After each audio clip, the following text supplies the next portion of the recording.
UP की Rampur jail में बंद शबनम को फांसी कब होगी ये तो अभी तय नहीं हुआ है, लेकिन माना जा रहा है कि उसकी मौत की सजा से बचने की संभावना अब ना के बराबर रह गई है। शबनम को भी इस बात का एहसास हो चला है। शायद यही वजह है कि वो जेल में अब बेचैन और घबराई घबराई सी रहती है, ठीक से खाना नहीं खाती। उधर राष्ट्रपति से माफी की अपील करने वाला उसका बेटा ताज भी मां से मिलने के लिए परेशान था। ऐसे में रविवार को रामपुर जेल में दोनों की मुलाकात कराई गई। ताज का लालन पालन करने वाला दंपत्ति ताज को लेकर जेल पहुंचा।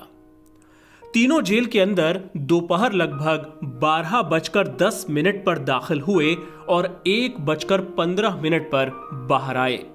मां बेटे के बीच लगभग 1 घंटे चली मुलाकात में जज्बात हावी थे। भावुक शबनम जहां बेटे को लाड करती रही, मन लगाकर पढ़ने की नसीहत देती रही, वहीं बेटे ने पहली बार मां से एक ऐसा सवाल पूछ लिया शायद जिसकी उम्मीद शबनम को नहीं रही होगी। बेटे ने पूछा कि क्या वाकई उन्होंने कोई गुनाह किया है। वहीं ताज के केयरटेकर उस्मान सैफी ने भी शबनम से पहली बार यह सवाल पूछा कि जिस गुनाह की सजा उसे मिलने जा रही है, क्या वाकई उसने वो किया है। जवाब में शबनम ने कहा, मुझे इस केस में फंसाया गया है। मैं पहले भी कोर्ट में इसकी सीबीआई जांच की मांग करती रही हूं, लेकिन मेरी मांग को कभी पूरा नहीं किया गया। मैं चाहती हूं कि इस मामले की सीबीआई जांच कराई जाए। जेल से बाहर आने के बाद उस्मान सैफी ने मीडिया से बातचीत में कहा, जब से ताज मेरे साथ रह रहा है, इन 5 सालों में मैंने 52 खेड़ी कांड के बारे में शबनम से कभी कोई सवाल नहीं किया था, लेकिन आज मैंने उससे पूछा कि क्या यह गुनाह उसने किया है। शबनम ने कहा कि मुझे फंसाया गया था। मैं मीडिया के माध्यम से देश प्रदेश की सरकार से अपील करती हूं कि इस मामले की सीबीआई जांच कराई जाए ताकि दूध का दूध और पानी का पानी हो जाए।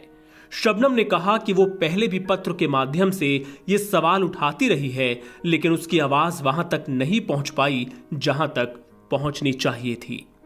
शबनम अब भले बेगुनाह होने का दावा कर रही है, लेकिन हकीकत तो यह है कि ट्रायल कोर्ट से लेकर हाई कोर्ट और फिर सुप्रीम कोर्ट तक उसके गुनाह की तस्दीक कर चुके हैं। राष्ट्रपति उसकी दया याचिका को खारिज कर चुके हैं।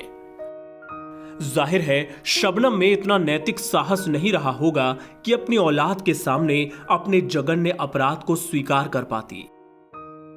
ऐसे वक्त में जब फांसी का फंदा उसके बेहद नजदीक आ गया है, उसके हर दावे को अब मौत की सजा से बचने का एक पैंतरा ही तो माना जाएगा।